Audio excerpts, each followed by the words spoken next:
So what is up guys? Maayong morning sa tanan, no? Good morning sa lahat. So may pag-uusapan tayo dito tungkol sa ating SR, no? So first issue po nito, ayan. Mag-iisang taon na to ngayong September, ngayong buwan. Ngayong last week of September, no? So yan.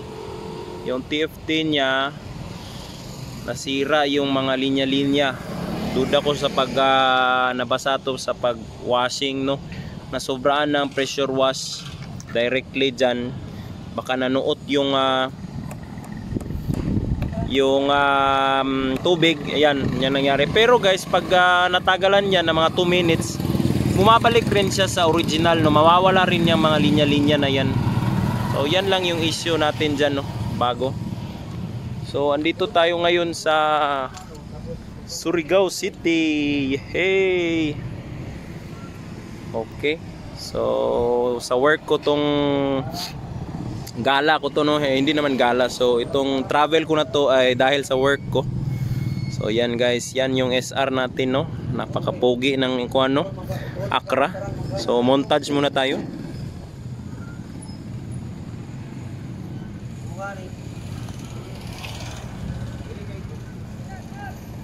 Yan, so tingnan nyo yung sticker guys. Kilala nyo ba sila? Sheesh! Jet Li, Ninja, eog si Daniela, no? So bala ko kasing punan yan lahat dyan sa gilid na puro mga lady rider lang yan dyan, no? Lady rider lang yung pwede. Huwag na kayong chumabis dyan. Sa laptop lang kayong mga lalaki, no? So yan guys. Hindi pa ako nakaka-get over sa napaka-pogi kong Accra, no? Cheers! So ayan guys. So yung gulong natin, after a year, no, makapal pa naman. Ito yung indicator. Merong ilang millimeter pa bago sumadsad sa kuwan niya, no?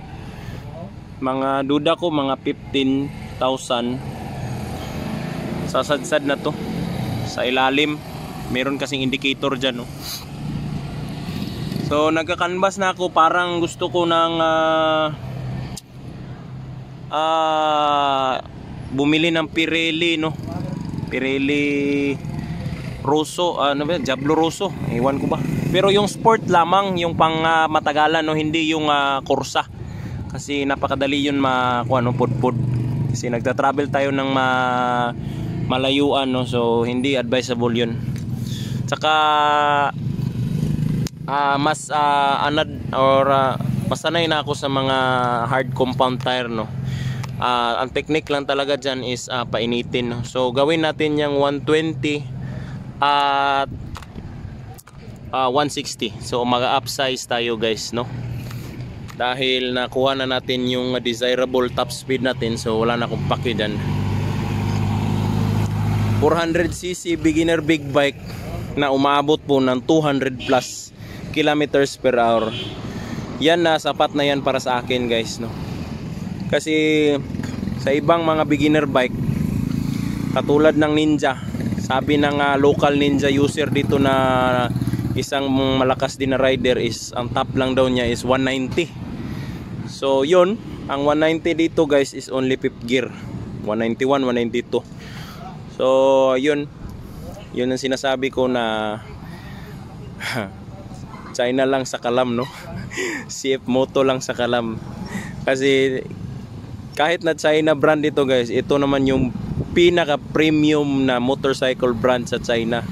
Ito po yung ginagamit nila sa kanilang mga uniform personnel, no? Sa police force nila, sa mga traffic aid baka dyan, yan. Nakikita ko sa mga YouTube videos, ito talaga ang brand na ginagamit ng China. So hindi to basta-basta, hindi to China yung quality, China. So ang quality nito po ay premium China, no? So yun lang nga lang yung TFT, pero itatry ko po na ipapawarranty po yan kasi under warranty pa po to ngayong buwan, no? So ipupunta ko yan sa kasa kang Booster D. So tingnan natin kung anong magawa niya sa warranty, kasi I believe na para warranty pa yan, kasi hindi naman niya wear and tear, bigla na lang nagganon, no. So supposedly okay lang yan mabasa, pero yun nasira. So need talaga yan na i-replace. Pero for the meantime, hindi naman siya sagabal sa akin, kasi sa simula lang siya naggaganon noon, yung mga linyang puti-puti. Now, yan lang naman eh. Yan o, dyan sa gidli. Mawawala din yan pag umaandar na ng after 2 minutes. Or yan, on mo lang ng 2 minutes, mawawala rin yan. Babalik siya sa clear, no? O sa original. So yan guys, yan yung update natin sa ating SR, no? Kung ano na yung mga ganap nito, kasi wala na yung GPR natin. Ito na yung content natin palagi. So shout out sa mga GPR users dyan. Pagpatuloy nyo lang yan ginagawa nyo sa buhay, at mag-upgrade kayo ng motor na gusto nyo. At least galing kayo sa GPR, na proud to say na yun yung beginner bike na trainer bike ko na ginamit, no? So yun lang guys, see you again sa next video natin. Ipapakita ko sa inyo yung mga banking ko, yung patungo pa ako dito sa Surigao, no? Napakaganda ng lugar, at napakaganda ng mga daanan dito patungong Surigao. Okay? So dyan sa bandang yan, dyan guys, dyan ka sasakay patungong Dinagat Islands. Yan yung mga bangka na yan, Dinagat Islands, at saka Siargao, no? Pwede rin Siargao dyan. Yung barge lamang, yung malaki, andun sa may pantalan talaga. Okay? So shout out sa lahat ng mga taga Surigao dyan na subscribers ko. Ang ganda ng lugar nyo, at mamaya baka dito ako mag-overnight, at magtatambay ako dito sa may boulevard ninyo, no? Dyan. And hopefully kung makita nyo ako, may sticker akong dala.